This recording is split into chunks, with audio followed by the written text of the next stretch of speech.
Merci à tout le monde qui se présente dans le chat. Nous avons très hâte de partager les 2 prochaines journées avec vous et tout ce beau travail que vous faites, mais que vous faites aussi.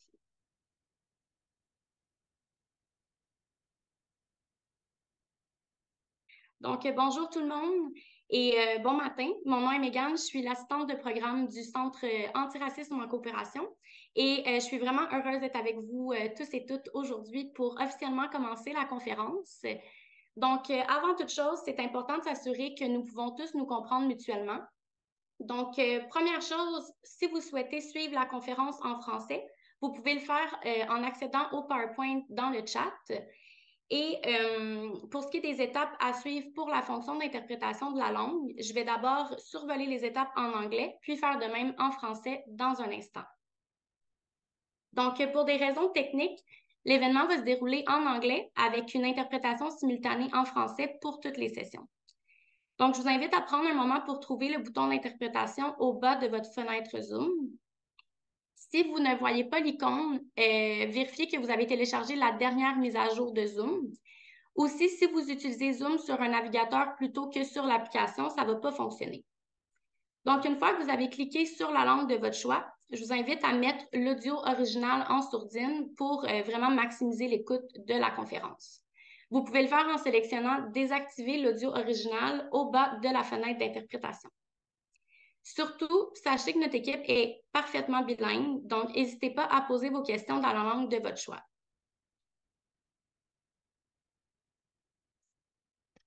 On aimerait bien vous inviter à ajouter vos pronoms si vous voulez bien. Il faut juste suivre les petites étapes sur l'écran. Il faut cliquer sur l'icône de participant et vous pouvez aller sur votre nom dans la liste. Il faut cliquer sur le bouton de renommer. Après, vous pouvez afficher et vous allez ajouter vos pronoms à côté de votre nom. C'est important d'utiliser les mêmes noms que vous avez utilisés quand vous êtes inscrite. Comme vous avez pu remarquer, on vous a désactivé et c'est important que si vous ne posez pas de questions ou vous n'allez pas prendre la parole, donc c'est mieux que vous restez en sourdine. Et donc, il y a un bouton fonction de lever la main et si vous voulez parler, après, va vous passer le micro. Sinon, vous pouvez toujours interagir ou poser vos questions via le chat. Et vous pouvez utiliser le chat pour aussi avoir de la documentation. À tout moment pendant la session, vous pouvez contacter Mark Edwards par message direct dans le chat ou par courriel à l'adresse medwards@cooperation.ca. Pour les questions techniques et l'assistance, je vous prenez le temps de noter ce contact dans le chat et aussi ici sur l'écran.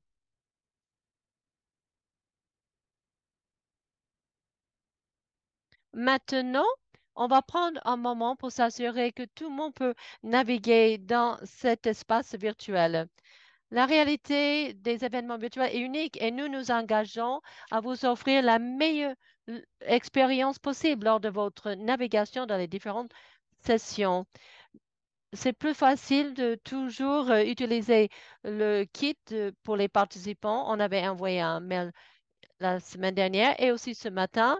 Et si vous ne l'avez pas reçu, vous pouvez nous avertir, comme ça, on va vous les envoyer. Il faut juste cliquer sur le lien pour la session que vous voulez joindre au bon moment. On va prendre l'exemple que vous voyez ici. Ça, c'est le programme pour aujourd'hui. Pour chaque session, vous pouvez avoir l'accès au lien de Zoom et aussi ce document de prise de notes pour la communauté. Et je vais l'expliquer dans une minute. Donc, chaque Zoom est là chaque lien de Zoom est là et vous pouvez l'utiliser pour joindre ces sessions. Pourquoi on va vous demander de se référer à ce document? Parce que les liens de Zoom vont varier d'une session à une autre. Donc, c'est très important de revenir à ce document. Si vous avez des difficultés pour joindre une session, vous pouvez envoyer un courriel à Marc. Si vous rencontrez des difficultés difficulté pour rejoindre une session. Alors, pour la prise de notes communautaire, ensemble, nous avons imaginé cette conférence comme un espace de soutien et d'engagement pour innover, partager des compétences et construire l'avenir. Nous avons pensé que c'était l'occasion idéale d'incorporer une prise de notes collective. Comme je viens de dire, le lien pour le document de chaque session, c'est dans le Participant Package.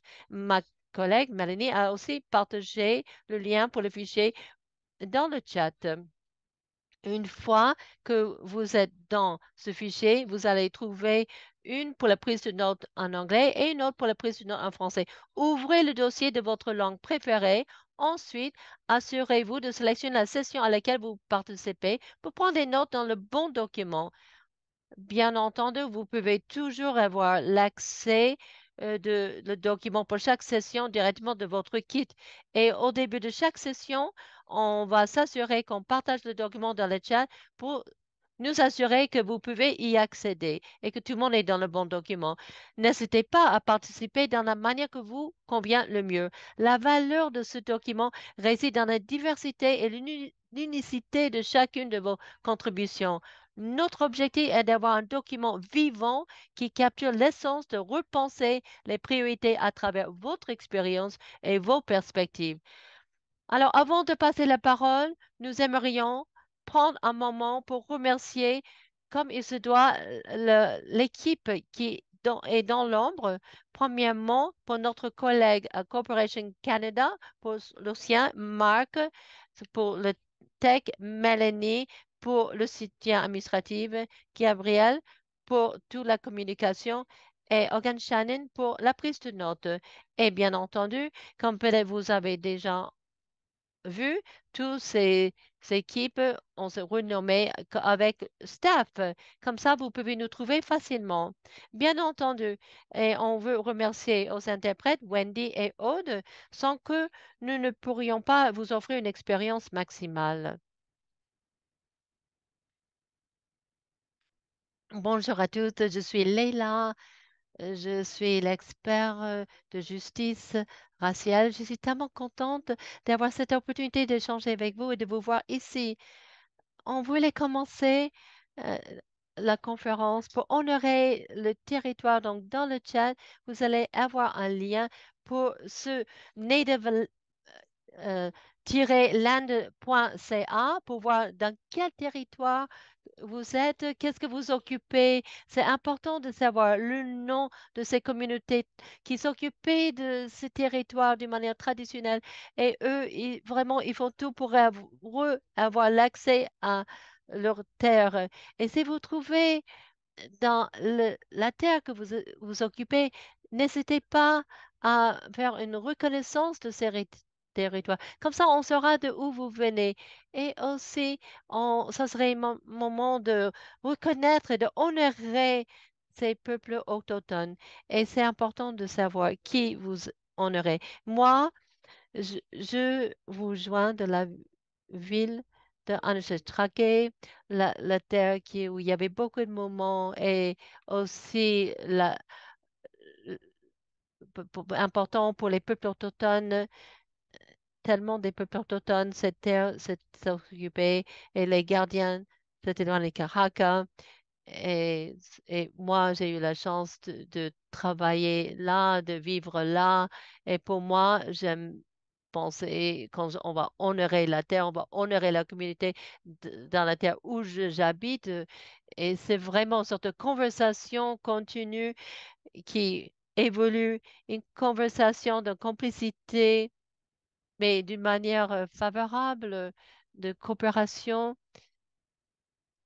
Enfin, moi, que je suis en rapport avec ces communautés. Et grâce à cela, moi, je viens de Niger et Cameroun et en honorer ces terres où j'habite, je pense pour moi d'une manière émotionnelle et que je pense pour moi, c'est aussi de honorer les, tous les territoires, la terre où je viens, du côté de mon père et les Aramas, du côté de ma mère.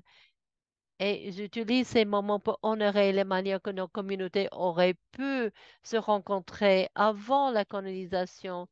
les manières que nos relations, nos conversations, nos rêves et comment on construit, on ne peut s'engager ensemble, les commerces auraient pu être très différents.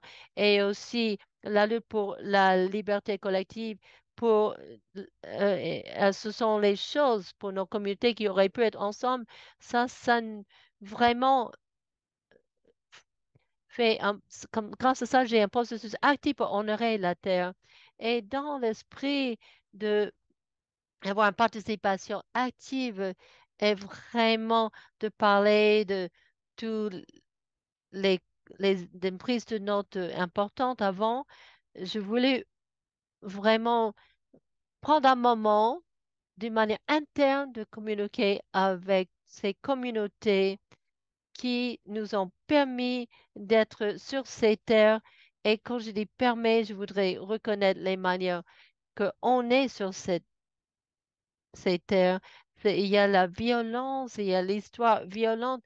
Quand je parle de permettre, je parle c'est pas qu'on a la permission d'être là, mais ce que je veux dire, c'est que nous, depuis longtemps, il y avait cette lutte pour percevoir cette terre.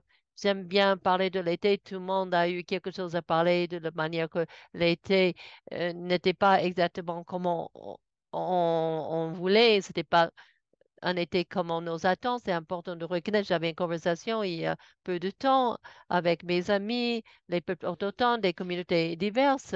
Et une chose qu'on a dit, c'est que c'est vraiment un signe de l'amour et le rapport favorable à la terre. Et c'est grâce à ça on a pu vraiment euh, être sur ces terres et nous, on a maltraité ces terres. Mais ces terres nous ont permis beaucoup pour vraiment euh, explorer. Ça a permis aussi cette, c'est- cette vie. Et vraiment, quand je parle de la terre, je pense à ça et je pense on a la manière que la nature nous parle grâce aux saisons. C'est vraiment ça, ce sont les rappels de comment il faut reconnaître, avoir reconnaissance de ces communautés. Il faut être là pour ces communautés. Il faut assumer les responsabilités pour que ces communautés et leur travail peut continuer et leur relation avec leur terre va continuer. Et nous, on continue pas à être les obstacles concernant la manière que il veut préserver cette terre. Je voudrais prendre un moment, on ferme les yeux, tout le monde ferme les yeux, prendre un moment pour vraiment sentir la terre, la chaise, où vous êtes, respirer, respirer. Il faut tenir la respiration, il faut exhaler. Et maintenant, je voudrais visualiser vous-même dans la terre que vous avez appelée votre maison, la terre qui s'occupait de vous, la terre qui vous avez euh, tous vos histoires, qui a votre rêve que vous avez construit sur cette terre. Je voudrais visualiser vous-même avec les communautés qui sont préservées cette terre, qui sont fait en sorte que les arbres, les fleurs, les herbes et tout, et les rivières peuvent exister d'une manière pure. Je voudrais que vous communiquiez avec ces communautés et partagez la manière que vous avez une gratitude pour leurs relations et comment vous avez permis d'avoir ces relations avec cette terre. Vous pouvez remercier aux communautés, vous pouvez honorer le travail, honorer les relations. Ça peut être quelque chose que vous partagez avec la terre aussi. Quand vous pensez à la terre, vous pouvez parler, qu'est-ce que vous voulez partager avec la terre?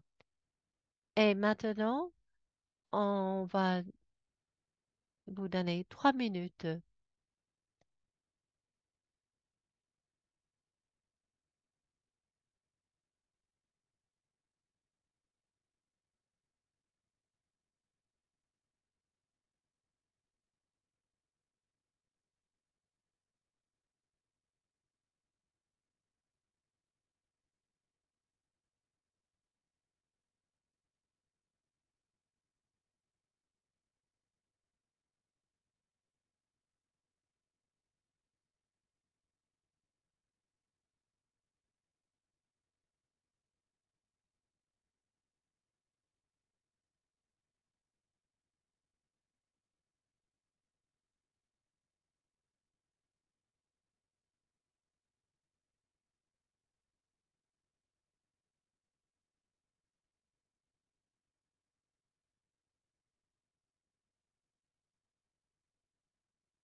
Et nous revenons, nous inspirons, nous retenons notre respiration et nous expirons.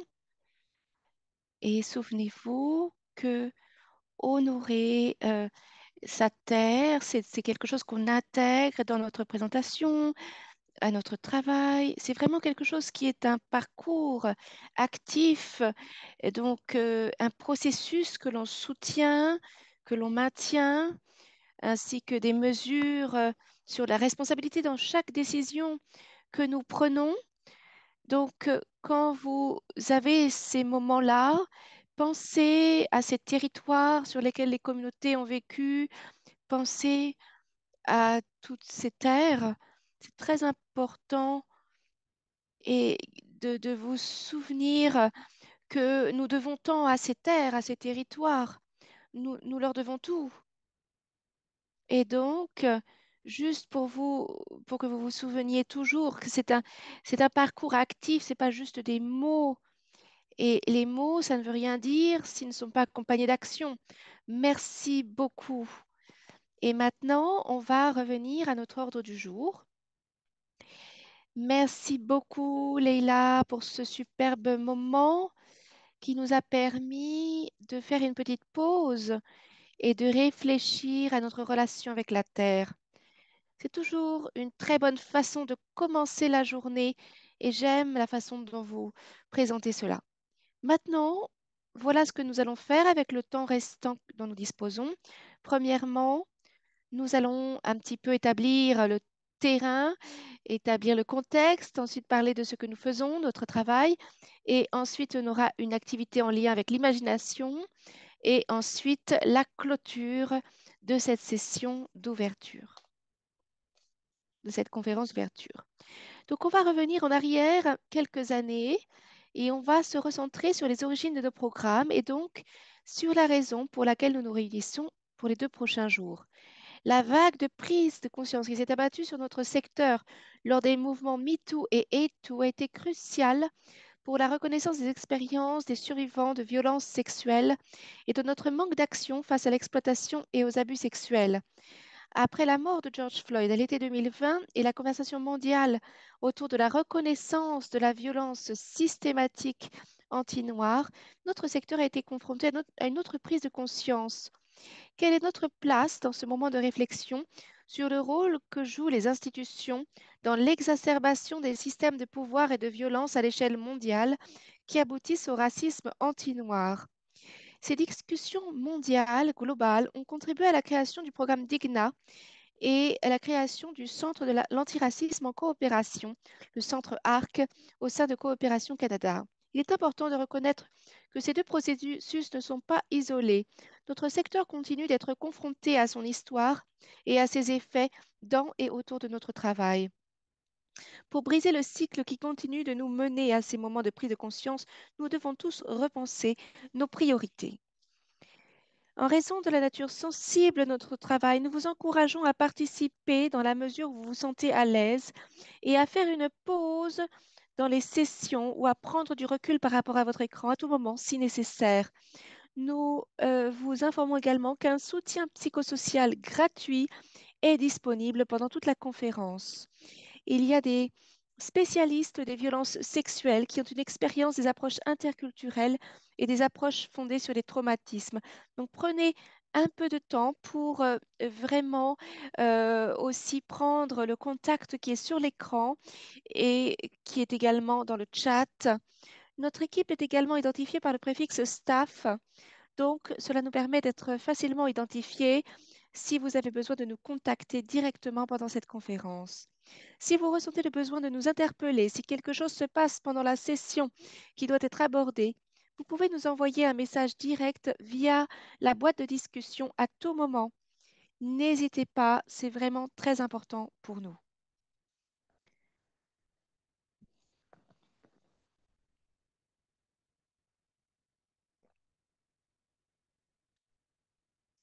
Nous aimons commencer chacune de nos sessions en parlant, en disant que nous sommes une communauté et que donc nous parlons de thèmes, nous avons parfois des discussions un peu difficiles Et donc, nous voulons faire de notre mieux pour créer le plus de sécurité, le plus de confiance possible. Et c'est pour ça que nous parlons d'abord des accords communautaires, ensuite nous parlons aussi des hypothèses communautaires, et donc nous voulons un peu euh, vraiment parler de à quoi nous nous engageons ensemble.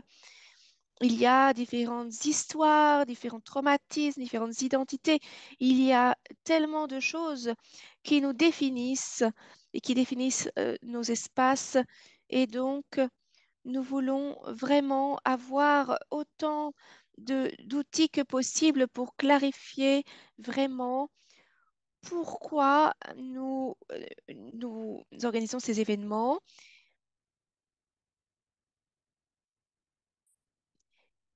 Et donc, ces accords sont très importants. Si vous avez des questions, si vous avez besoin de parler de quelque chose, n'hésitez pas à prendre la parole et ce sera très intéressant. Euh, il faudra vraiment ne pas hésiter à prendre la parole. Nous vous faisons confiance pour faire ce qu'il faut pour assurer votre pleine participation et pour communiquer vos besoins au fur et à mesure qu'ils évoluent. Ça, c'est le premier accord. Le deuxième, nous nous engageons à construire un espace sûr en donnant la priorité à la confidentialité, à la participation équitable, à l'honnêteté et à l'appropriation de nos paroles et de nos actions. Règle numéro 3, nous venons ici l'esprit ouvert avec l'intention d'être respectueux et responsable. Nous dénoncerons les comportements préjudiciables. Numéro 4, nous nous engageons à être respectueux, candides, transparents et équitables envers tous les participants, quelle que soit leur langue, leur race, leur origine nationale ou ethnique, leur âge, leur sexe, leur genre, leur orientation sexuelle, leur statut marital, leur capacité, etc. pendant toute la conférence. Numéro 5, nous nous engageons à créer un espace pour euh, tous ceux qui participent à cette conférence pour qu'ils puissent contribuer et participer pour donner une voix aux histoires et aux voix qui seraient euh, généralement exclues. Et numéro 6, nous nous engageons à encourager un forum grâce aux différentes expériences variées des participants et ces expériences ont le même poids. Numéro 7, nous sommes engagés à participer dans ce forum avec un esprit d'ouverture à l'apprentissage et une reconnaissance que cette diversité très large de participants inclut des expériences et une connaissance qui dépassent ma propre expérience et ma propre connaissance. Et, euh, et je peux grandir à travers cela. Numéro 8, nous sommes engagés à assurer la sécurité physique, émotionnelle, sexuelle et spirituelle de tous les participants dans la conférence et nous dénoncerons tout harcèlement. Numéro 8, nous sommes engagés par les buts plus larges pour vraiment renforcer le leadership mondial du Canada et reconnaître que tous les participants sont vraiment partagent tous ces buts, tous ces objectifs. Nous sommes tous du même côté et nous essayons de trouver une inspiration commune. Merci.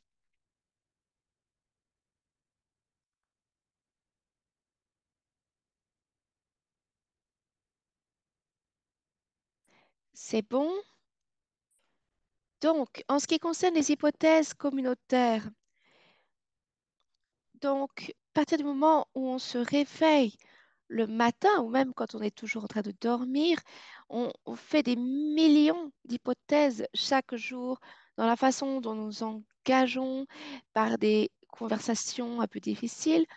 Nous voulons nous assurer que nous créons une interprétation commune, une compréhension commune le plus possible pour que chaque personne puisse affirmer son autonomie, pour que l'on puisse créer une sécurité lors de cette conférence. Donc, en ce qui concerne ces hypothèses, regardez-les, dites-nous s'il y a quelque chose qui manque, c'est une opportunité de les partager et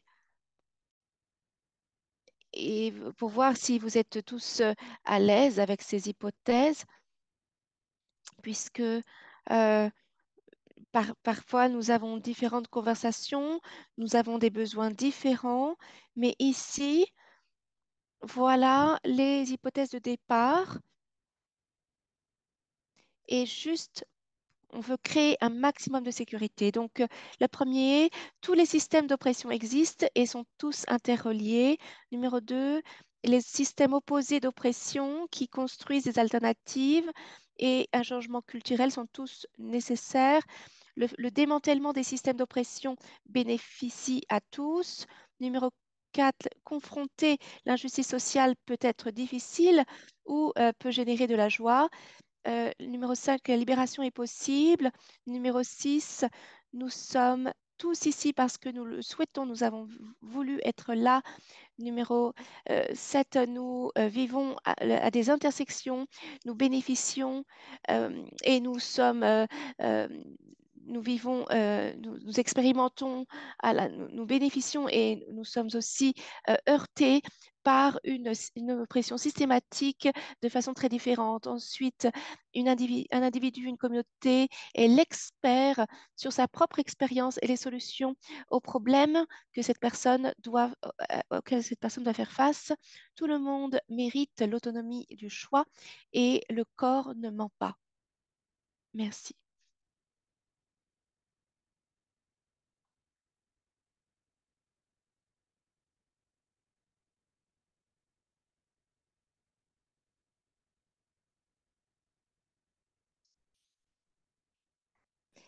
Merci, c'est Barbara. Je voudrais que vous puissiez parler un peu plus, parfois, voilà, sur cette hypothèse que le corps ne ment pas, ne ment jamais. Est-ce que vous pourriez en parler un peu plus, particulièrement dans cet espace virtuel? Oui, bien sûr. Eh bien, dans la façon de communiquer, nous dépendons de ce que les gens partagent avec leurs mots et c'est souvent à cela que nous accordons de la valeur. Et donc, je pense que quand on dit que notre corps ne ment pas, c'est qu'on essaye de décentraliser le fait que qu'on peut communiquer par nos mots, cela a de la valeur, mais ce que nous voulons recentrer, comment est-ce qu'on se sent dans notre corps, on ressent notre corps et reconnaître cela. Parfois, on ne trouve pas les mots, on ne sait pas comment on peut communiquer sur ce que nous ressentons et donc c'est une façon de trouver des façons de communiquer ce que notre corps ressent. Et donc, je n'ai pas parfois les mots pour dire ce que je ressens dans mon corps et si je me sens mal, par exemple, mais je peux partager avec la communauté avec laquelle je discute, avec laquelle j'ai une discussion et cela permet de lui donner de l'espace. Comme ça, on peut vraiment reconnaître qu'il y a un besoin, qu'il y a une nécessité d'en tenir compte dans la conversation. Donc, quand on parle de, de, de, de cet espace, on veut trouver des alternatives sur la façon dont nous avons construit les différents systèmes, les différentes institutions. Et donc, cela commence aussi avec le fait de s'asseoir et de se dire, OK, comment je communique, comment est-ce que j'exerce ces conversations, comment est-ce que j'honore, qu'est-ce que j'honore, qu'est-ce qui est important pour moi, qu'est-ce qui a beaucoup de signification pour moi. Voilà. Donc, j'espère que c'est clair en tout cas.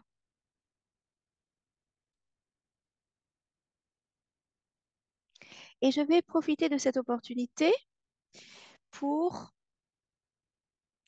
parler davantage du fait de confronter l'injustice sociale et que la libération peut être possible. Le fait de confronter l'injustice sociale peut être difficile, délicat ou peut générer de la joie. Donc, souvent, les personnes qui font ce travail, c'est un travail à la fois personnel, qui est un travail lié à des discussions difficiles, à une structure. Et voilà, on a l'idée que cela doit être difficile le fait de reconnaître cet aspect, je pense que maintenant, quand on regarde maintenant les conversations liées à la Palestine et comment et les communautés se rejoignent et se rassemblent, on voit on voit toute l'histoire de la colonisation, de la violence, et on voit comment les communautés peuvent se rassembler, peuvent vraiment euh, faire écho les unes aux autres. Et là, il y a aussi de la joie parce que la libération est possible.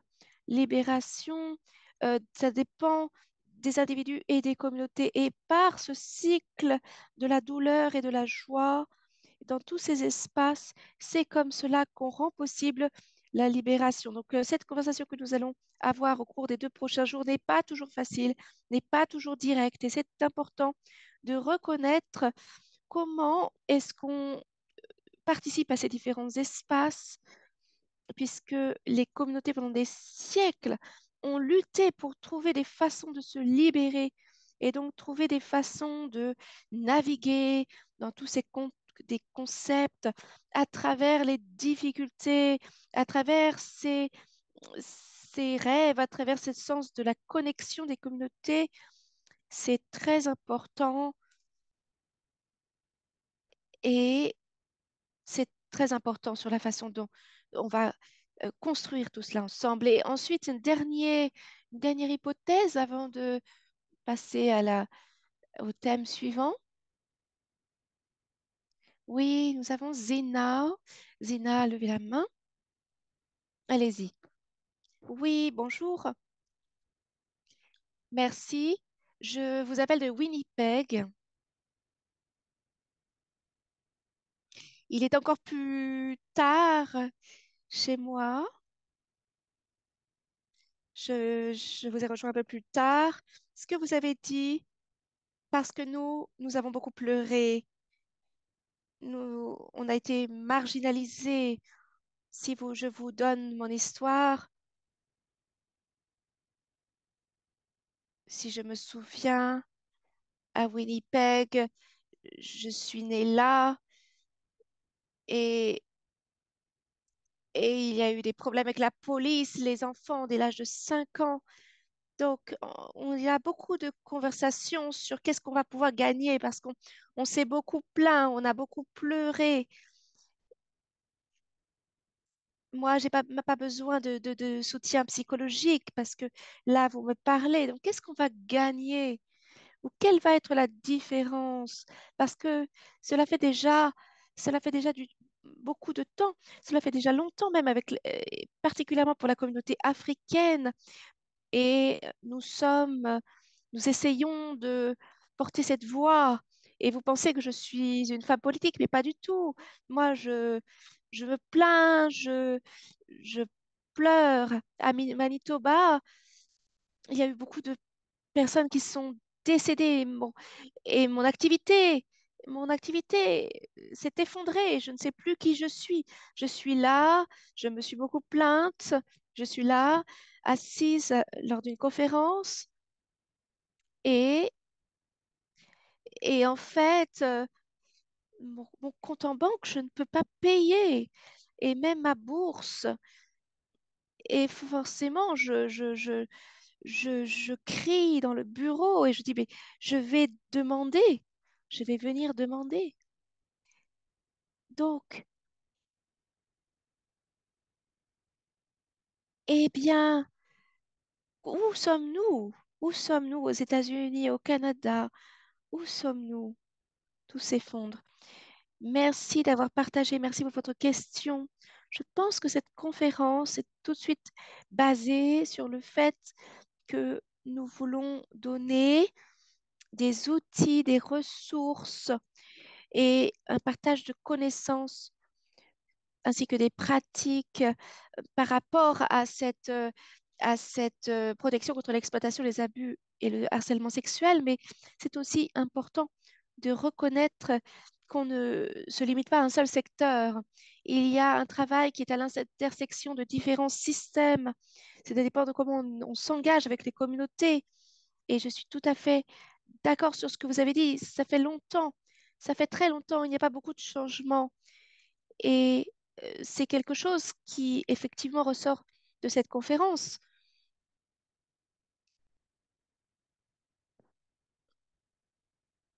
Je pense que je veux être très honnête, très réaliste sur quelque chose. Cette conférence n'est pas forcément la clé du changement, mais je pense que quand on crée cet espace, eh bien, on, on pose une intention. Et cette intention permet de construire un parcours qui va vers le changement. Et toutes ces personnes qui font partie de cette conversation, je veux toujours que les personnes entendent ces cris, entendent ces pleurs, entendent ces plaintes, que cela fait longtemps que les gens attendent ce changement. Et maintenant, c'est très urgent, ça continue d'être urgent. Donc, et à travers les contacts dont vous parlez, eh bien, je ne sais pas si on va pouvoir répondre à cela, aux préoccupations que vous avez, malheureusement, mais par rapport à notre conférence, nous voulons créer une conversation pour vraiment,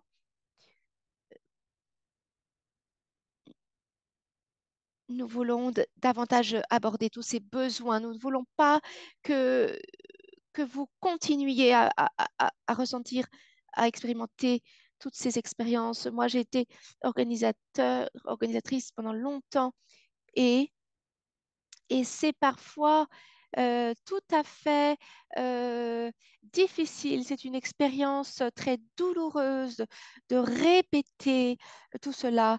Et ma communauté se meurt. Elle manque de ressources.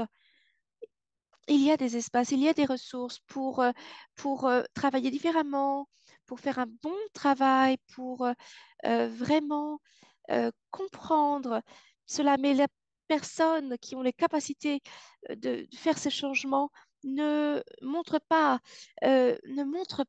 vraiment ce désir de créer un changement. Donc, merci pour votre participation. Je suis désolée si cette conférence ne remplit pas tout à fait les espoirs et les attentes que vous avez, mais je suis très heureuse que vous ayez pu partager tout cela parce que cela montre vraiment quelles sont les attentes et qu'est-ce que les personnes vont faire avec ces espaces.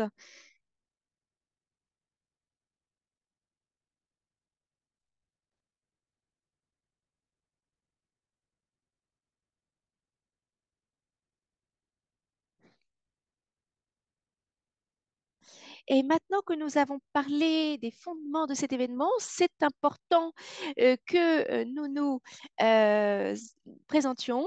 Je suis Mégane, je suis assistante de programme de l'ARC et j'ai le privilège de travailler avec Barbara, la coordinatrice de programme de ARC, et Leila, l'experte en justice raciale de l'ARC. Nous collaborons également avec une merveilleuse collègue, Fanta Diaby, responsable du programme Digna, à qui je vais maintenant céder la parole pour présenter une vue d'ensemble du programme Digna. Merci beaucoup, Megan. Bienvenue à tous. Pour ceux qui ne me connaissent pas, je m'appelle Fanta Diaby. Je suis en charge du programme Digna.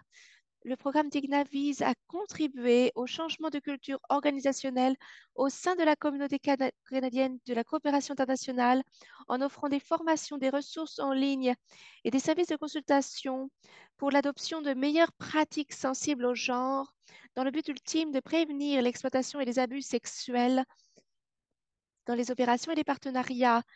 Nous attachons aujourd'hui à repenser les priorités. Et la première chose que je souhaite faire aujourd'hui est de parler un peu de ce qui nous a amenés ici avec le programme Digna. Je suis sûre que vous vous souvenez peut-être de ces gros titres datant d'il y a quelques années. En 2018, il y a eu une grosse tempête médiatique qui s'est abattue sur notre secteur, impliquant une organisation puis de nombreuses autres. Ces histoires couvraient l'exploitation et les abus sexuels, mais aussi d'autres types d'abus. Les organisations qui ont été sous les feux de la rampe ont subi des changements et des processus au cours des 3 dernières années. Et grâce à cette tempête, nous avons davantage de systèmes en place pour empêcher que cela ne se reproduise. Pendant ce temps-là, Coopération Canada a créé un comité de pilotage composé d'experts et de dirigeants d'organisations membres. Ensemble, ils ont créé le Leaders Pledge, l'engagement des leaders, qui est un engagement des chefs d'organisation à créer des lieux de travail et des programmes sûrs et respectueux. Pour continuer, au printemps 2019, Coopération Canada a soumis une proposition à Affaires mondiales Canada au nom du comité directeur et en collaboration avec eux afin de s'associer à la création d'un centre de ressources pour faciliter la coordination de la PEAS dans l'ensemble du secteur.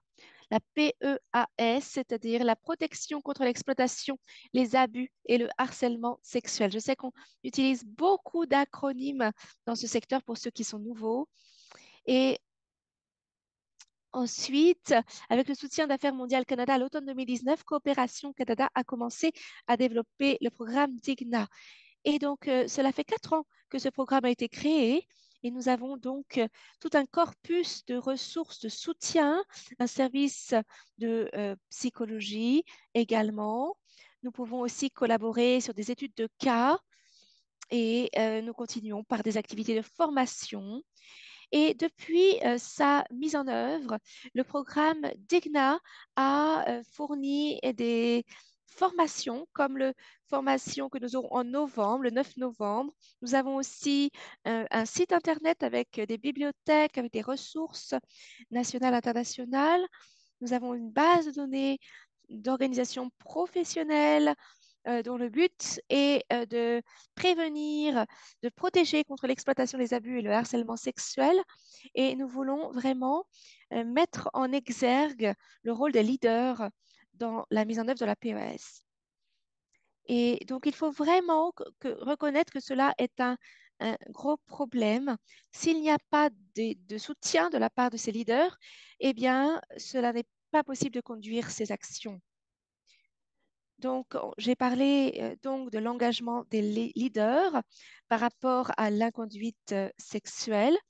Et comme nous l'avons mentionné, l'engagement des dirigeants sur la prévention et le traitement de l'inconduite sexuelle représente notre engagement commun en tant que leader canadien du développement mondial et de l'aide humanitaire à assurer la pleine mise en œuvre de pratiques et de politiques qui protégeront et répondront aux besoins de notre propre personnel, de nos bénévoles et des communautés que nous servons.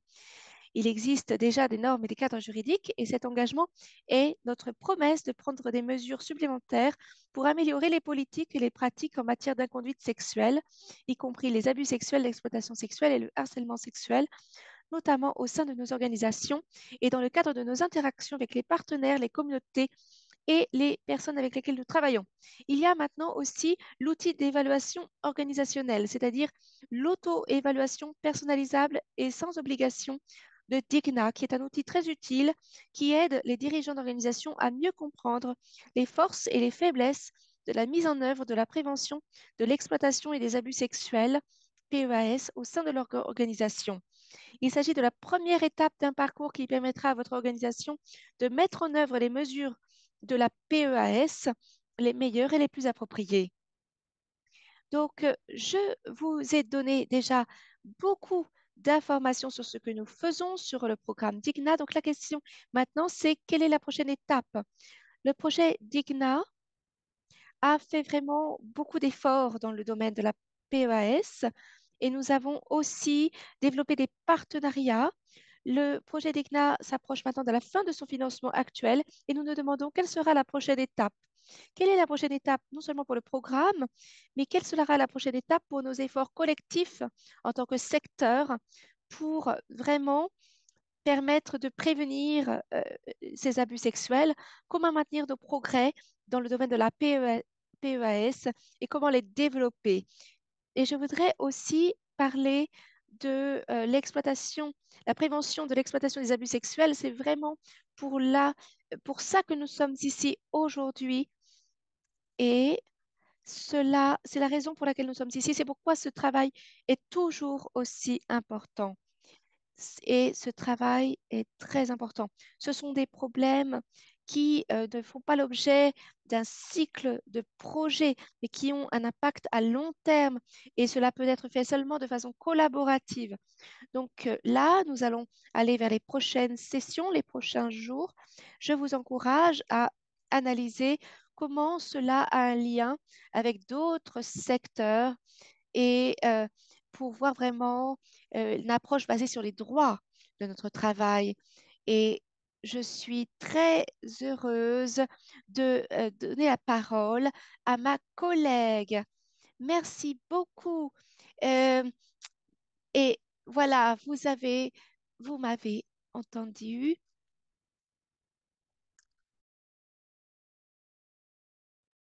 Moi, je suis la coordinatrice. Je travaille avec Megan et Leila et je vais vous parler de notre centre antiracisme en coopération.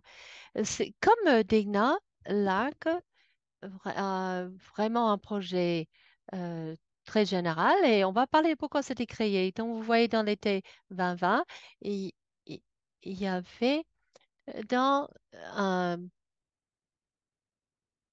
il y a des interventions anti-racisme. Vous avez vu l'assassinat de George Floyd et d'autres. Ça soulignait un moment de crise et on avait vu un besoin de changement et de décolonisation.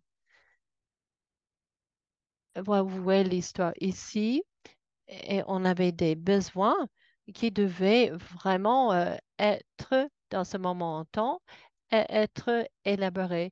C'était pour ça le secteur de coopération internationale canadienne a travaillé ensemble dans le secteur. Il y avait des consultations pour voir nous en tant que secteur, et en tant qu'organisation, et comment on pouvait procéder et travailler mieux ensemble. Vous voyez, il y avait l'été 2020, le décès de George Floyd, et ça allait jusqu'au 2021. On avait un comité consultatif. Le travail, c'était un cadre que nous avons lancé. Et ce cadre, c'est une ligne directrice, et on l'a lancé à 2021. Et c'est un document de référence pour le hub de l'ARC et pour toutes les organisations, les individus, pour voir comment on peut améliorer dans notre performance dans ce domaine-là. Et tous les travaux jusqu'alors, c'était fait par les bénévoles et donc, qui voulaient vraiment voir une amélioration. On avait, grâce à ces bénévoles, on a pu procéder, mais maintenant, c'est énorme ce travail. Donc, Corporation Canada avait une proposition au GAC qui nous avait pu créer le hub de l'ARC. Et on a un secrétariat dédié, coordonné, qui a été créé et ça prend du temps pour lancer ce projet avec, comme j'ai dit, 2021, un GAC, les affaires mondiales canadiens. Et je vais vous parler de ce projet de ARC. Vous voyez, le projet ARC se définit par l'intérêt collectif et l'effort d'intégrer les principes et les pratiques antiracistes dans le secteur de la coopération internationale canadienne. Pour faire cela, nous avons le hub, comme je viens de dire, dans le hub de l'ARC. C'est vraiment un secrétariat dédié. Et notre objectif en tant qu'équipe, c'est de soutenir les organisations dans le domaine du développement international, aussi les organisations humanitaires, afin d'améliorer les capacités d'intégrer une approche antiraciste et un féminisme intersectionnel. On partage des ressources, des connaissances, des espaces, des réseaux de soutien, des formations. Nous avons un task force sur la responsabilité qui existe en tant que branche de projet ARC. Et ça nous aide avec tout ce qui est lié avec et qui concerne le cadre. Et il y a les signataires et les rapports annuels. Et les rapports annuels, c'est pour voir où on est en tant que secteur concernant ces objectifs. On va vous parler maintenant de notre cadre. Et ça, c'est les lignes directrices pour le secteur de l'international canadienne humanitaire. Et je vais parler des principes qui nous guident. Premièrement, nous nous engageons à mesurer les façons dont les employés vivent l'inégalité sur le lieu de travail et à agir sur la base de ces données pour construire des espaces espace de travail plus diversifié et plus inclusif. Le premier principe, c'est vraiment comment on travaille ensemble et on voit comment les organisations sont euh, actuellement mises en place. Deuxièmement, nous nous engageons à reconnaître et à éliminer le racisme dans nos récits, nos actions de plaidoyer, nos collectes de fonds et notre partage des connaissances et à utiliser nos plateformes pour soutenir l'agenda antiraciste. Le principe, il s'agit ici de voir comment on va parler. On parle de la communication, le plaidoyer, comment on va parler de notre travail. C'est très important. Comment on s'assurer qu'on le fait d'une manière qui est antiraciste. Troisièmement, troisième principe, nous nous engageons à mettre en œuvre des efforts de lutte contre le racisme dans la conception et la mise en œuvre de nos programmes adaptés au contexte et culturellement compétents et à améliorer en permanence la manière dont nous concevons, mettons en œuvre et évaluons notre travail. Comment on va livrer notre travail, comment on peut améliorer la manière qu'on travaille avec d'autres, avec nos partenaires chez nous, au Canada ou ailleurs. On doit toujours questionner la manière qu'on travaille.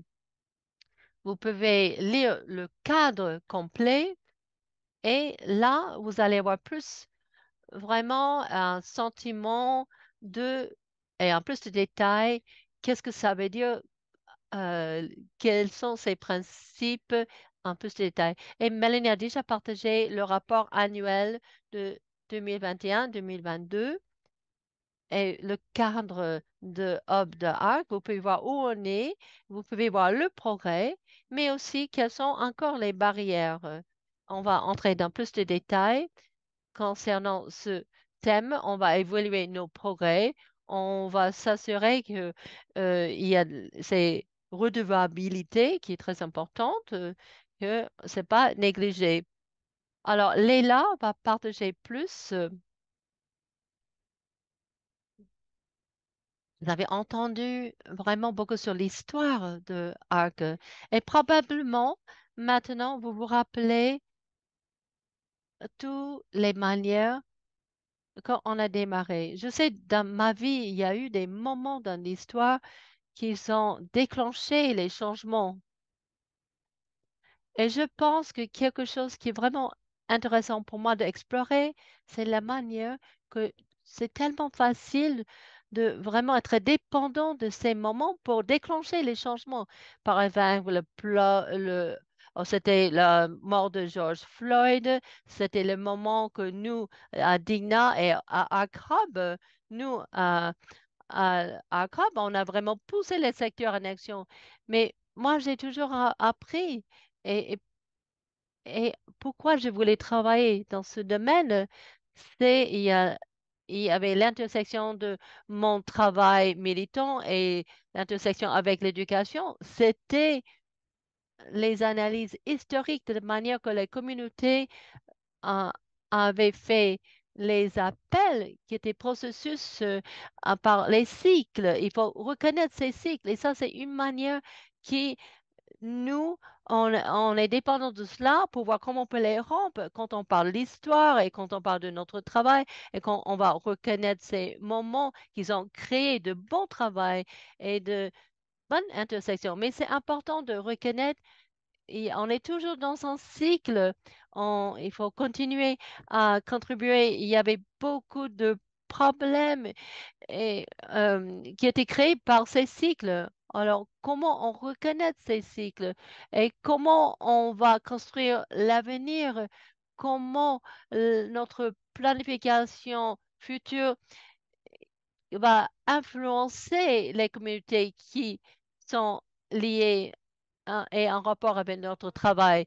Parce que notre travail est enraciné dans la reconnaissance de la colonisation et les institutions qui sont venues de cette période de colonisation. Il faut reconnaître le fait que notre secteur a été créé de les appels qui venaient des communautés. La reconnaissance de ce cycle nuisant est vraiment les moments très violents dans l'histoire, une histoire très violente Et dans tout le travail qu'on fait, il faut pas centraliser des appels des communautés. Et si on va pas prioriser ces expériences et dans la manière qu'on va changer le pouvoir, la manière qu'on va construire nos organisations, la manière qu'on va analyser notre travail, c'est vraiment faire en faut pas oublier que c'était pas pour 10 ans, 3 ans, pour 50 ans,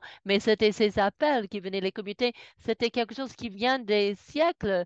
Et quand on dit, et même dans ces moments où on dit la mort de George Floyd a créé ce moment, je pense pour moi quelque chose pour moi, personnellement, et c'est vraiment lié avec la manière que je travaille dans la communauté et la manière que j'ai orienté mon travail en tant que militante pour dire le nom de quelqu'un et surtout quelqu'un qui est décédé.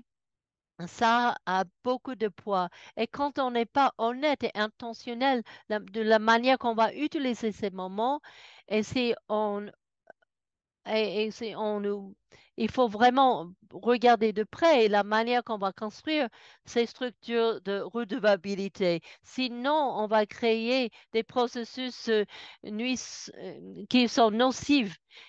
Et il faut vraiment reconnaître c'est, les modèles de priorisation sont très importants parce que, encore une fois, il faut reconnaître ces cycles, il faut reconnaître comment on va contribuer au système et qu'on est en train de contribuer à ces constructions de ces cycles. Mais il faut reconnaître cela parce qu'il faut vraiment savoir cela parce qu'il faut avoir les avenirs qui sont plus équitables où les communautés sont au centre de notre travail.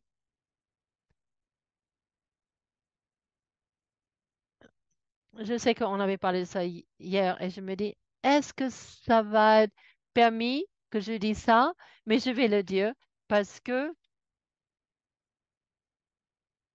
moi, j'ai le sentiment d'avoir une conférence. Peut-être c'est le premier pour le secteur de coopération internationale canadienne. Et ces deux programmes sont vraiment liés pour avoir les changements centré sur les expériences. Il faut reconnaître comment on va créer les structures et les systèmes nécessaires pour créer des meilleurs avenirs. Il faut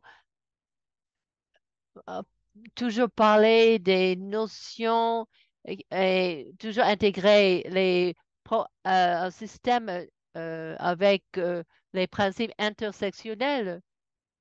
Et pour moi, ça c'est vraiment un point où on peut voir quelles sont les ressources, quelles sont les conversations possibles grâce à ces intersections de ces processus différents, les manières différentes de regarder notre travail et les manières de s'engager avec la communauté, de reconnaître. Et cela est de créer ces systèmes et les structures pour avoir la construction meilleure de l'avenir. C'est vraiment de s'assurer qu'on travaille à une intersection. Et ça peut être l'antiracisme et les homophobes et aussi pour la communauté euh, i- à l'étranger et ici pour les peuples à mobilité réduite. Il y a tellement des intersections qui nous permettent de voir notre travaux d'une manière beaucoup plus approfondie et beaucoup plus innovant et plus inespérant. Et ça, c'est très important de reconnaître cela parce que maintenant, si on est coincé dans un cycle, mais il faut regarder tout ce qui s'est passé depuis des années. Je sais les conversations dans la localisation et on voit le moment où on est toujours en train de naviguer. C'est toujours ces moments où on est en train de passer dans les cycles. Il y a des principes intersectionnels qui sont difficiles à s'engager, ils sont difficiles de voir en pratique. Et c'est pour cette raison de vraiment avoir ces deux programmes ensemble. C'était important de reconnaître le fait qu'il y a encore les personnes qui cherchent les espaces pour le renforcement des capacités, pour partager la connaissance, pour avoir la connaissance pratique en fait, pour être proactive et moins réactive, et pas toujours d'attendre, et pas toujours de vraiment être dans une situation de crise ou d'urgence. Ces moments vont nous obliger, si on est moment de crise, ça va nous obliger de faire l'action. C'est le travail de notre secteur, c'est vraiment lié avec les principes enfin, d'être équitable. Et on voit que ce travail, c'est vraiment important pour voir comment nous, on peut naviguer et changer l'orientation, la manière qu'on on va construire l'avenir et prioriser l'avenir. Pour nous, mondialement, et tous les acteurs dans la coopération internationale au Canada, veut un changement de pouvoir dans les manières réelles et concrètes grâce aux conversations concernant la localisation, décolonisation, récolonisation, antiracisme, les secteurs, on devait répondre d'une manière urgente. Et quand je dis ça, parfois, le mot urgent, ça perd un peu de sens parce que les choses étaient urgentes depuis très, très longtemps. Quand on parle, si j'étais avec quelqu'un, par exemple, un membre d'un comité il y a 50 ans, je pense, il y a on aura tellement d'expérience. Notre conversation, ça existait depuis les décennies. Et toutes ces réflexions des perspectives, l'avenir, ça a existé depuis longtemps. Donc, même si je parlais avec quelqu'un depuis 50 ans, ça, vraiment, il y a quelque chose de semblable. Quelque chose est tellement urgent depuis longtemps et on a eu des crises depuis longtemps. Et maintenant, on a l'impression quand on parle de comment ce travail est tellement important, mais on a peur que c'est vraiment très plat pour beaucoup de monde. Et intervention qu'on avait de Zainab, il faut savoir que les communautés, ils sont arrivés à une table, aux tables, ils ont fait ces appels et ces gens n'ont pas vu les changements dans leur vie. Pour moi, c'est vraiment triste et c'est en réalité très dur de savoir que les changements que j'ai dédiés ma carrière, ma vie, peut-être je ne vais pas le voir dans ma vie. Je peux être à l'aise de penser que même mes enfants vont peut-être pas faire ces changements. Comme on a entendu Fontaine, on a eu ces problèmes déjà beaucoup plus longtemps depuis qu'on avait ces conversations. Et ça continue à exister. Ça ne veut pas dire quand on va reconnaître une question, il faut régler tout de suite. Mais non, il faut vraiment savoir que quand on est vraiment engagé à une question comme le PEAS, que vraiment, même si on ne voit pas les changements tout de suite, mais nous, ceux qui ont les pouvoirs et les positions, et il faut voir ces personnes, mais aussi les communautés. Est-ce que ces communautés qui attendent ce changement, est-ce que ces communautés, ils voient notre engagement? Est-ce qu'ils ont les possibilités de s'engager au processus qui confirme qu'il y a la- l'intention et la bienveillance derrière notre travail? Nous, on reconnaît bien entendu avec tout ce qu'on dit que les personnes, ils viennent autour de la table, ils sont à la recherche de connaissances et l'orientation pratique pour s'assurer que ce changement pourra vraiment être mis en place. Et je voudrais être enracinée dans le fait que oui, il faut juste agir. Et c'est pour ça on a cette conférence. On espère qu'il y aura cet espace pour se sentir mieux, peut vraiment essayer des choses différentes et être à l'aise de faire cela. Parfois, on va essayer les choses et parfois, ça ne marche pas. Mais c'est comme ça, on sait que ça ne marche pas. Et quand on crée les mécanismes de redevabilité, de responsabilisation, c'est important. Et quand on crée les relations équitables avec les personnes avec lesquelles on travaille, on pourra construire de ces erreurs, on pourrait on peut rendre compte d'une manière mieux pour avancer au lieu de juste rester dans la même situation pour ce qui arrive que ces cycles vont continuer euh, comme avant. Et on ne veut pas que ces cycles continuent comme ça. On veut aussi, vous pouvez continuer à ajouter vos commentaires dans le chat, mais aussi on veut vraiment savoir pourquoi, quand vous avez entendu de cette conférence, pourquoi vous avez pensé que voilà, c'est vraiment le moment de vous engager dans cette conférence? Et quelque chose que tout le monde qui a travaillé avec moi, ben, ils sont fatigués d'entendre ça, mais moi je dis souvent, soyez honnêtes. Parfois, on est ici dans ces espaces et c'est vraiment de cocher une activité. Mais non, mais c'est pas quelque chose, on ne doit pas sentir coupable. Mais ça permet ceux qui s'engagent dans le forum de savoir les perspectives différentes. Ça peut être, par exemple, vous êtes ici parce que quelqu'un vous avait dit de signer, quelqu'un au travail, ou bien quelqu'un vraiment voulait être là pour s'engager dans cette conversation et partager vos perspectives et les expériences de ce travail et contribuer dans l'atmosphère de changement. Toutes ces choses, on veut entendre et ça va nous aider d'évaluer est-ce que ce que nous avons fait, est-ce que c'était vraiment, est-ce que ça répondait à vos attentes? On crée cet espace. Mais nous, on veut aussi être redevable. On a invité vous, les participants qui sont des attentes, on veut évaluer est-ce que nous, on était là pour ceux que selon ce qu'on avait dit. On espère que vous allez partager vos attentes pour qu'on puisse construire d'une manière très, très bien avec vous. Alors, comme je les ai dit, on va prendre un moment. Voilà, on va s'engager ensemble, on va commencer à partager. C'est vraiment notre équipe adore la conversation. Nous, notre travail, c'est toujours de partager.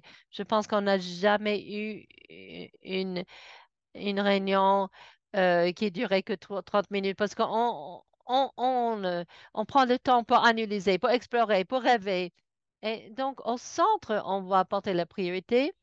Et il faut comprendre qu'est-ce qui a motivé nos actions euh, d'être ici. Alors, quand on fait ce travail, et on voulait que ce soit assez léger, c'est la première séance, et il y aura d'autres possibilités de s'engager dans les autres sessions. On voulait avoir un moment de prendre l'intention et les bienveillances pour voir quelle est la motivation pour notre travail. Chaque décision, chaque moment, c'est vraiment lié à quelque chose. Il faut enraciner à qu'est-ce qui pousse notre travail, quel est le carburant de notre travail.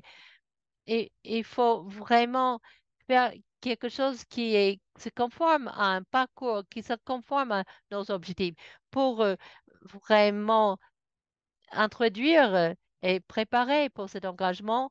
On va faire ce moment de réfléchir. Vous pouvez partager à haute voix si vous voulez, et vous pouvez vous engager oralement, mais aussi il y aura un Jamboard. Vous pouvez partager avec le Jamboard.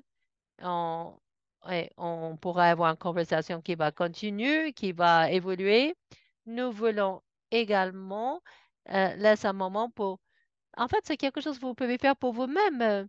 Et ceux qui vraiment ne peuvent pas s'engager maintenant, il n'y a pas de souci. On peut offrir ce moment pour nous-mêmes, pour écrire des choses. Si vous avez un stylo et un papier, on n'a pas toujours un stylo et un papier, mais on, on va vous donner un moment pour chercher un papier et un stylo. Si vous ne voulez pas maintenant s'engager sur le Jamboard, mais vous voulez avoir ce moment de réflexion, vous pouvez avoir un moment de réfléchir à vous-même. Vous pouvez enraciner d'abord avec vous-même. Cet espace, c'est vraiment de questionner votre parcours, de prendre un moment pour entendre les questions, mais aussi de questionner vos actions, vos choix, les manières que vous naviguez votre carrière, votre orientation. Il faut reconnaître, il y a des réalisations. Il faut aussi valider vos rêves, c'est important. On pense que le travail, la place de travail, c'est vraiment technique. Il faut que ça soit une place de travail, ça doit être ça, ça et ça. Mais le travail qu'on fait et les manières qu'on travaille, souvent, on commence avec un rêve. Alors moi, j'ai rêvé vraiment d'être un écologiste.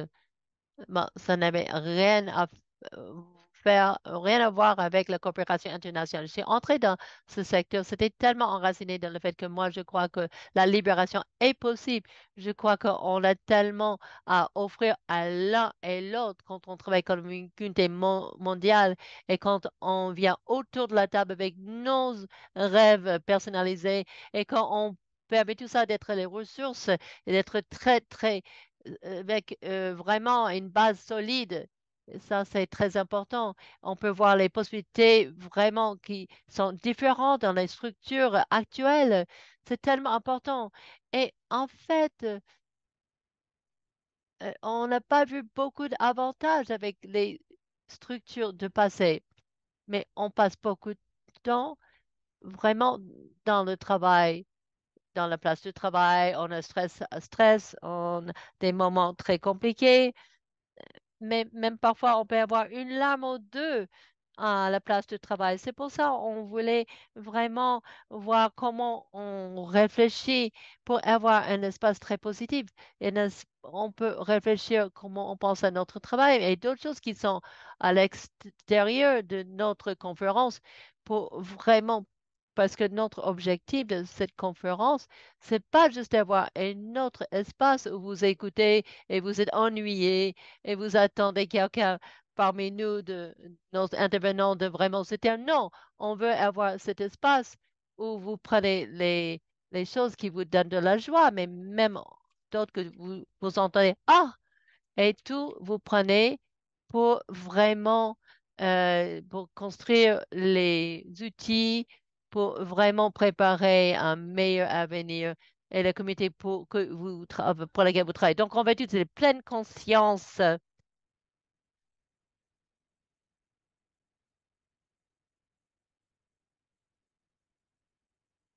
Moi, je sais qu'on était dans cette partie très, très longtemps virtuellement.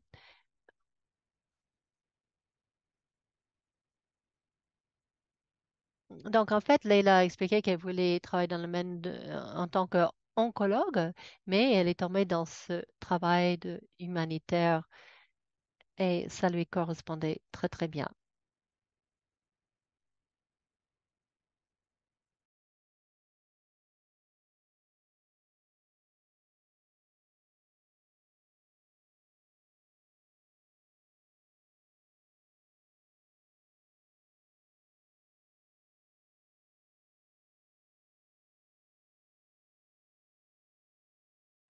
Vous pouvez ouvrir votre micro, vous pouvez partager quelque chose que vous pensez pertinent. Voilà, voilà la première question. Alors, pourquoi vous voulez travailler dans le domaine de coopération internationale? Donc, qu'est-ce qui vous a amené à ce travail? Qu'est-ce qui vous a enthousiasmé dans la coopération internationale et dans le rôle que vous pourriez jouer pour faire de bon travail? Et pourquoi vous avez dit que la coopération internationale, c'est pour moi? Quelle est la chose que vous voulez faire et, et donc, pourquoi vous revenez chaque jour avec plein d'enthousiasme? Il faut se rappeler que vraiment, c'est un secteur fixé sur l'é- l'équité et on veut avoir l'équité dans la conversation mondiale. Et chaque jour, pourquoi, qu'est-ce qui vous amène à faire ce travail chaque jour? Vous pouvez ajouter sur le Jamboard, vous pouvez partager de haute voix.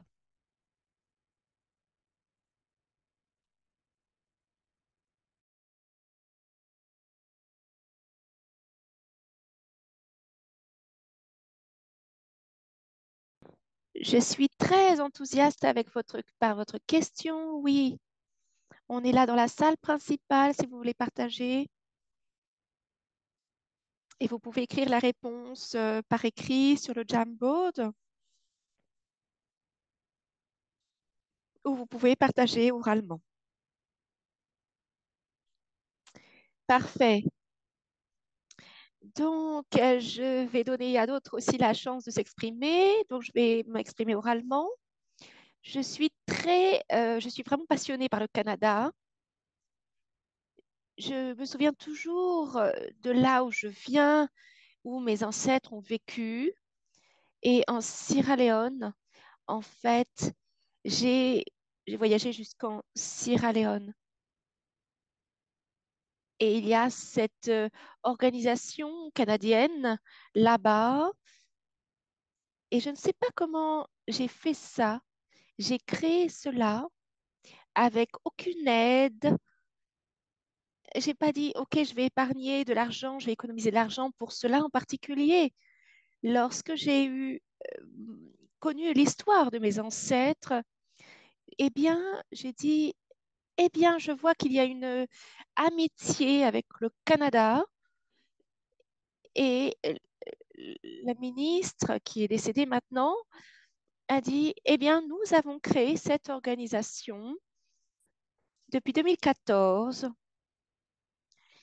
et on a dit, OK, on va vraiment faire un plaidoyer pour qu'il rentre dans cette organisation. Et donc, il a fait partie de cette organisation et cela fait 1 an maintenant. Tout, tout l'argent que j'obtiens, en fait, je l'envoie en Afrique. En 2019, je suis venue avec de l'or et c'est ainsi que on a pu discuter. euh, Bien sûr, le Canada est le pays le plus riche du monde, mais il faut qu'on apporte quelque chose. Et nous, les Africains, euh, on ne vient pas juste, on dit, bah, il ne faut pas que les gens aient l'idée que nous sommes feignants, nous ne travaillons pas. Donc, nous n'avions jamais pensé voyager depuis la Sierra Leone. Mais nous avons tous les minerais. La Chine, les autres pays viennent dans notre pays à cause des gisements de minerais. Et donc, moi, j'ai enregistré mon activité, mon organisation, et j'ai dit, eh bien, on va faire ça. Plutôt que la Chine et les autres pays essayent de récupérer notre minerai, nos minerais, eh bien, j'ai voyagé partout. Je vais dans le pays, je, j'arrive, je parle de la marginalisation et, et j'ai apporté l'or en venant. C'est des 100 000 dollars américains. Et en fait, voilà, ça, cet or vient de mon pays, des personnes qui vont le récupérer. Et maintenant, depuis que j'ai fait ça, personne ne prend sa responsabilité, que ce soit euh, le Canada, la frontière avec la frontière avec Toronto. Et voilà, je leur parle de ça et c'est comme ça que je leur parle. Et, mais j'aime beaucoup continuer à faire mon travail jusqu'à ce qu'on arrive à faire les choses. Mais, et je vais de groupe en groupe et je fais mon plaidoyer. Mais quand je demande quelque chose, ils me disent, qu'est-ce que vous avez besoin de quoi? Eh bien, ils ne communiquent jamais avec moi. Et donc, je me suis dit, mais alors, qu'est-ce que je vais gagner? Je ne vais pas encore faire du plaidoyer parce que quand vous faites du plaidoyer, ils vous écoutent, mais à la fin, quand ils ont obtenu ce que j'ai donné, ils ne me financent pas. Et donc, j'ai dit, eh bien, j'arrête. J'en ai marre. Il y a quelques jours, je suis allée à une conférence de 5 jours à Montréal sur l'adaptation. On a communiqué, même ici, à Winnipeg, j'ai donné à des sans-abri. Mais quand on va dans un groupe, on dit, eh bien, on va faire tout cela ensemble. Eh bien, ils ne me considèrent même pas. Donc voilà mon histoire. Voilà mon histoire. On va essayer de discuter de ce que nous pouvons faire et comment on peut vraiment faire entrer tous, inclure tout le monde, particulièrement les entreprises canadiennes. Quand on va en Afrique, tout ce qu'ils font, toutes les choses qu'ils font, eh bien, les gens ne connaissent même pas la monnaie canadienne. Et tout est pour les États-Unis. Les gens ne connaissent que les États-Unis. Et là, moi, j'ai des questions. J'ai des questions aussi sur pourquoi ils ne disent pas Canada global pour qu'ils puissent se concentrer. Moi, je ne remets pas en question les États-Unis, mais il ne doit pas y avoir ce mur international. Quand on va en Afrique, dans des endroits, il y a des endroits en Afrique de l'Ouest, on va avec de l'argent, il faut le changer en monnaie américaine. Mais nous, l'argent du contribuable va à des fonds canadiens qui fournissent de l'argent et nous ne sommes pas connus, particulièrement en Afrique. Donc, nous avons besoin de questionner cette influence globale, mondiale. Pardon, je parle de la vérité, mais voilà ce qu'il faut faire. Les affaires mondiales, c'est pas juste pour un endroit. Ils se concentrent sur un seul endroit. Et ensuite, ils reviennent pour nous combattre. Ils ne reconnaissent pas ce que les Canadiens font. Et nous avons besoin d'être connus. Je vais m'arrêter là. Et oui, quelqu'un pourrait discuter également, mais nous ne sommes pas très bons. Nous voyons, on voit là où c'est bon, là où il y a des avancées, les gens ne se plaignent pas. Le Canada envoie de l'argent, paye beaucoup d'argent pour l'Ukraine et maintenant c'est Israël. Et les gens ici sont en train de pleurer. Donc, l'histoire du Canada, c'est le premier pays qui a, comment ça s'appelle, où il y a eu le premier lauréat du prix Nobel. Donc, au lieu de soutenir les bombes, on peut faire une action participative pour les communautés. On peut revenir à l'histoire du Canada, l'histoire de l'unité du Canada. On doit avoir une discussion autour d'une table.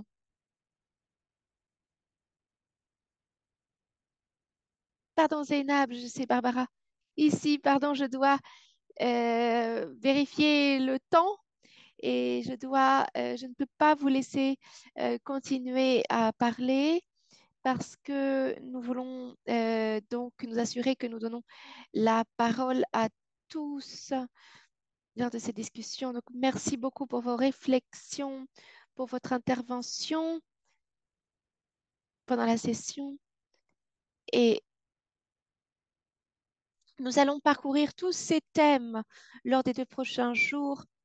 Et là, c'est juste que je fais mon rôle de gardienne du temps.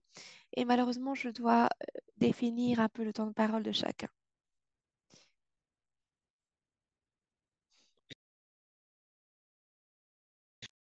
Merci beaucoup, Zainab, pour votre intervention. Il y a toujours un moment, et je me dis toujours que personne ne s'engage pas dans la parole. Donc, je suis très heureuse d'entendre votre intervention. On va maintenant passer à la question suivante. Est-ce qu'on passe à la question suivante maintenant ou pas, Barbara? Je peux qu'on peut faire en tout cas une autre question pour avoir un peu plus de réflexion.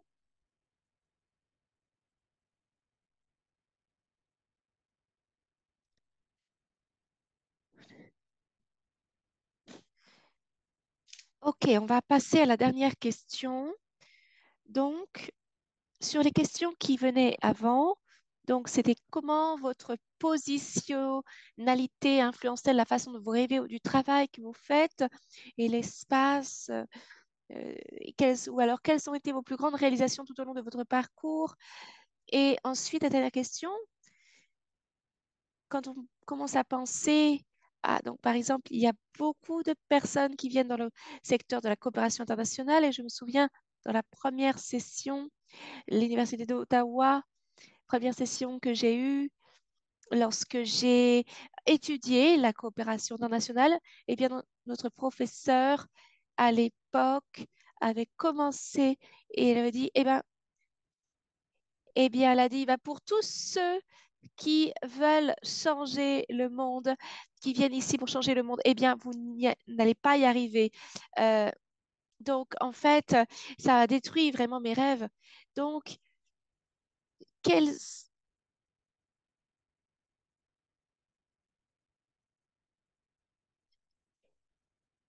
de- quand nous pensons à notre rêve, comme à ce dont nous avons besoin pour réaliser notre rêve,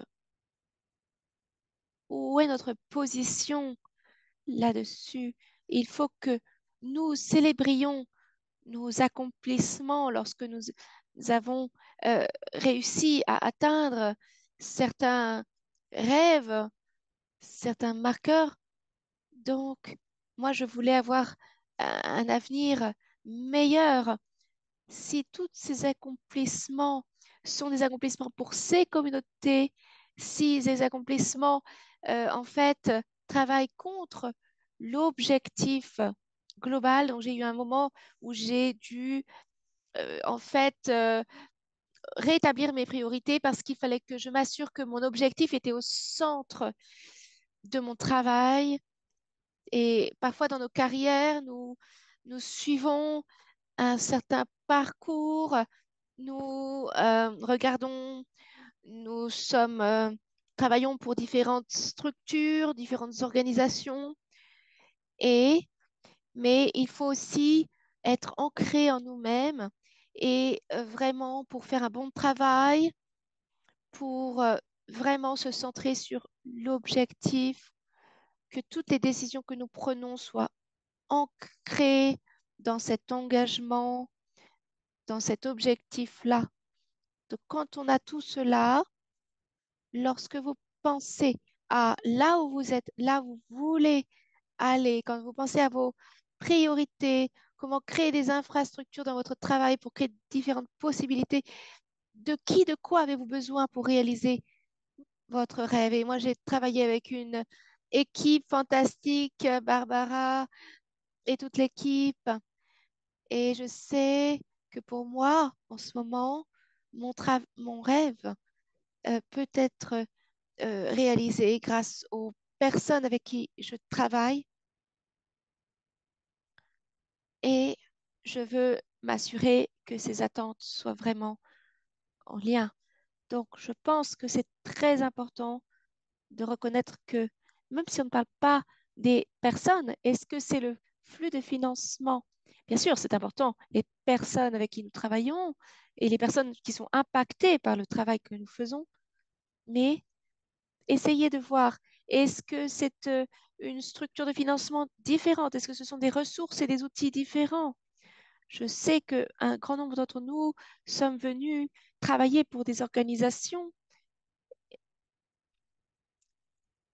et c'est important pour nous d'avoir ces moments où nous nous disons, bien, si nous ne travaillons pas pour des organisations globalisées, mais en fait, de quoi j'ai besoin, de qui j'ai besoin, comment est-ce que je peux créer ces structures, comment est-ce que je peux créer ces ressources pour vraiment m'engager pour ce futur, cet avenir, et pour que je sois responsable, pas seulement pour la communauté pour laquelle je travaille, mais aussi pour ces objectifs que j'ai définis pour moi-même. Donc là, il y a la question de la priorisation, donc d'établir des priorités. Donc n'hésitez pas à écrire votre contribution dans le Jamboard ou dans le chat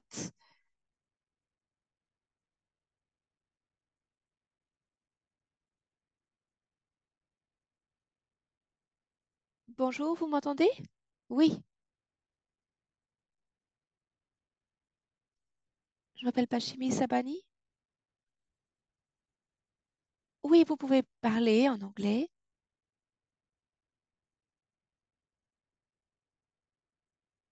Je m'appelle Kashitri Skrabani. Je viens de la République démocratique du Congo.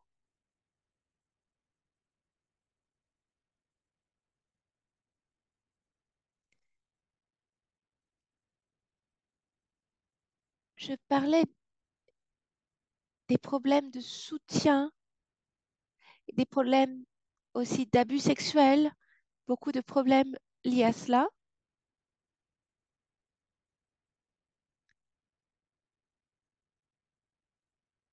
Comment est-ce qu'on peut impliquer la communauté autour de ces problèmes?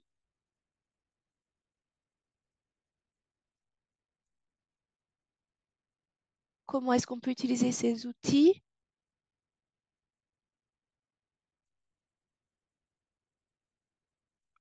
et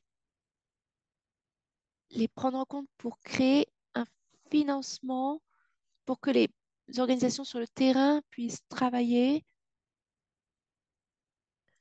et voilà, quel est le lien avec le travail que vous faites, vous? Merci beaucoup. Point très important, donc merci d'avoir partagé. Je voudrais prendre cette opportunité pour partager ce rêve. C'est très important.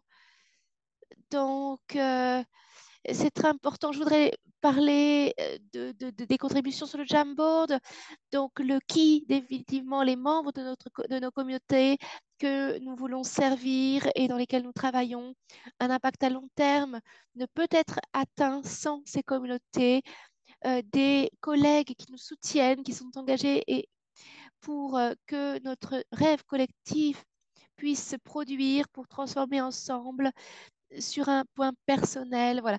Donc, beaucoup de conversations et de, euh, d'ajouts, de contributions très intéressantes sur lesquelles nous allons pouvoir nous appuyer.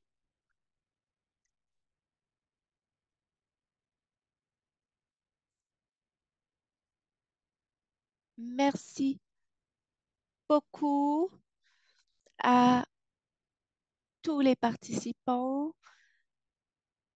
Je vais maintenant donner la parole à Kate, qui est notre leader exceptionnel, et à Coopération Canada, qui va parler de ses attentes et qui va nous guider et dans ce travail. Merci beaucoup à tous pour votre engagement et je vais donner la parole à Kate. Bonjour à tous. J'espère que vous pouvez m'entendre.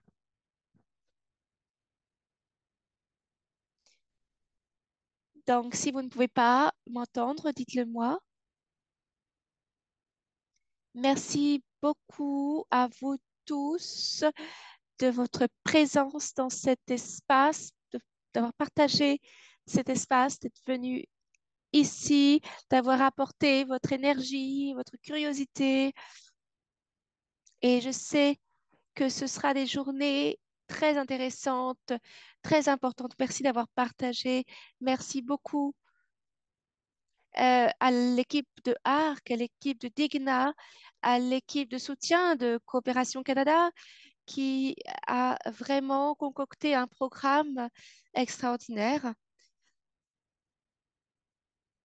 Le travail que Digna fait et les, les- les problèmes de protection contre l'exploitation, les abus et le harcèlement sexuel ont été vraiment une partie essentielle de mon parcours au cours des dernières années et je remercie mes collègues d'avoir été présents euh, et d'avoir mis ces thèmes au centre de l'agenda de coopération du Canada et coopération internationale. Et ces thèmes sont vraiment venus en première ligne et il en va de notre responsabilité de nous engager dans ces problèmes. Je suis vraiment heureuse qu'à travers ces conversations que nous aurons demain, on regarde aussi vraiment l'intersection entre la lutte, le thème du PEHS et la lutte contre le racisme. Et c'est très important dans ces programmes. On voit aussi cette distribution très injuste du pouvoir. Et cela, c'est au cœur de ces défis, de ce que nous devons changer. Donc, cette intersectionnalité entre ces deux thèmes, par exemple l'exploitation et l'abus sexuel. Donc ça, c'est très important. Merci à l'équipe d'avoir vraiment euh, contribué à, à faire entendre ces thèmes qui sont vraiment au croisement. Et au cours des dernières années, j'ai réfléchi sur ces différents problèmes, sur l'antiracisme, la lutte contre le racisme et le PEHS, comment c'est important pour nous en tant qu'organisation, puisque nous sommes, euh, nous, nous voulons vraiment atteindre un changement. Donc, je serai très heureuse d'entendre vos contributions au cours des 2 prochains jours. Ce n'est pas juste un silo particulier d'une organisation ou de tout l'écosystème de la coopération internationale, c'est la responsabilité de nous tous à travers le travail que nous faisons, que ce soit à travers la programmation, le plaidoyer, les finances, les ressources humaines. C'est vraiment essentiel que nous pensions tous à ces problématiques. Et donc, peut-être que le dernier point que je voudrais souligner, c'est, je voudrais dire que c'est très important que nous soyons engagés dans ces domaines-là en tant que leader de la coopération internationale. C'est pour cela que il y a la gouvernance de nos organisations qui réfléchit beaucoup à la PEAHS et vraiment pour faire de notre mieux pour continuer à encourager les leaders et dans l'écosystème de coopération internationale pour qu'ils continuent à être vraiment engagés dans ces problèmes. Et cela ne va pas forcément changer du jour au lendemain, mais on va continuer, on va soutenir cet engagement et cela est essentiel. Cette semaine, Coopération Canada organise un forum des leaders et j'ai hâte de, de participer aux discussions et de voir les différentes problématiques qui seront soulevées. Maintenant, j'aimerais remercier tous les participants. J'aimerais vous remercier tous d'être là dans cet espace. J'aimerais remercier Coopération Canada qui est très impliquée dans ce travail. Il y a un programme fantastique. Bravo pour ce programme fantastique au cours des 2 prochaines journées. Merci, Kate.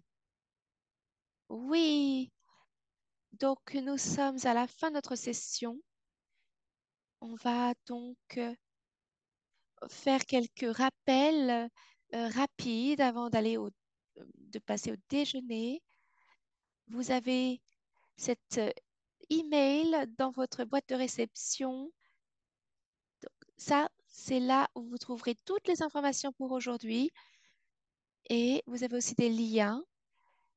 Nous allons aussi partager tous les liens importants pendant la session. Voilà. Je vais vous parler maintenant de l'ordre du jour pour aujourd'hui, pour nous assurer que nous sachions tous ce qu'il en est. Donc, après le déjeuner, à 14 heures, nous revenons ici en session il y aura deux sessions en parallèle, l'une sur une formation de l'ARC, du Centre antiracisme, et l'autre sur les survivants.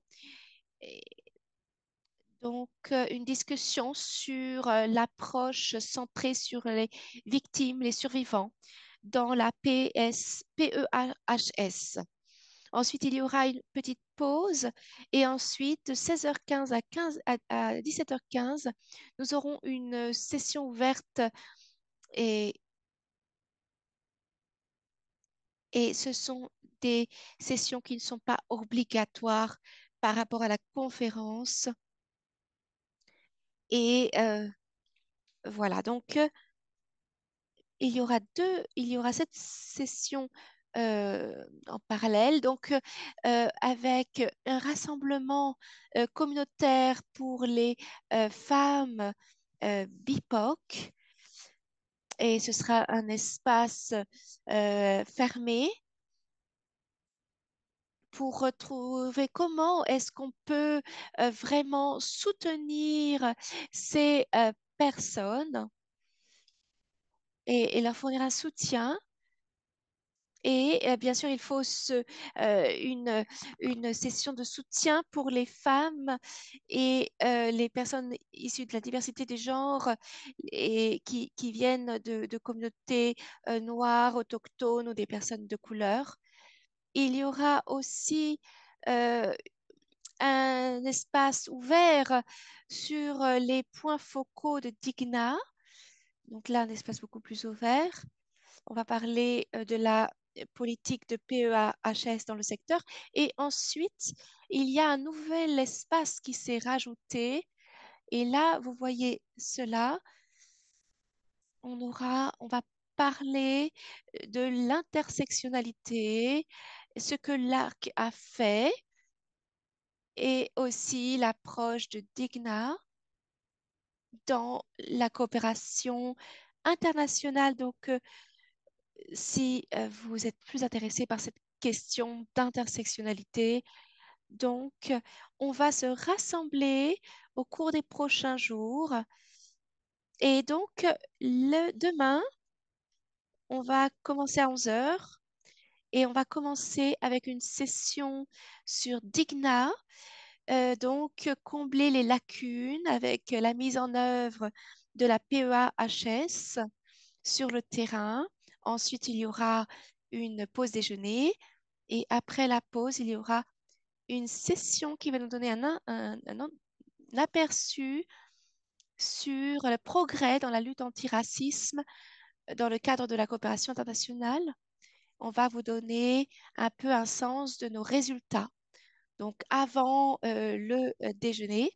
Après ça, nous aurons une petite pause et après la pause, nous allons revenir ensemble une dernière fois et on va essayer de voir là où on va et quelles sont les prochaines étapes. On va regarder l'avenir. Donc, voilà ce qui va se passer au cours des 2 prochains jours. Et donc, avant de vous quitter, j'aimerais savoir s'il y a des questions, des commentaires. Eh bien, n'hésitez pas à nous le dire dans le chat si vous avez besoin de clarification, par exemple. Et je voudrais aussi vous remercier. Merci de nous avoir rejoints. Merci d'avoir rejoint cette conférence. Et nous serons là avec vous au cours des 2 prochains jours. Merci d'être là pour ce travail sur repenser les priorités. Merci aussi à Coopération Canada, puisque ce projet est aussi financé par les Affaires mondiales du Canada.